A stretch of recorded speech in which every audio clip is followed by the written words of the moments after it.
Welcome to Luca and Miguel. Enjoy the video. In this video, I will show how to get to Sunbeam Landing Site.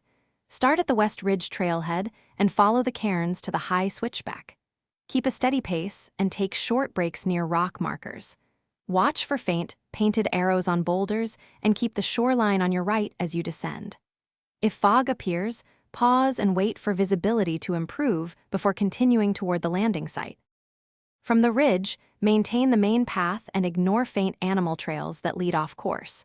Watch for 3 primary cairn clusters that confirm you are on track toward the landing site. At junctions, choose the route that trends downward toward the coast. Move deliberately on loose scree and test each foothold. Keep your pace consistent to conserve energy for the final descent into the Sunbeam Landing Site clearing.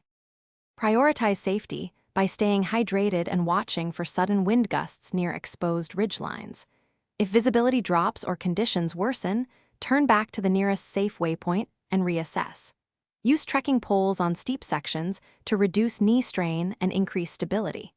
Keep an eye on tide times if the landing site is coastal and avoid descending during rising tides. Always. Thanks for watching and please subscribe. It's the best investment you'll ever make.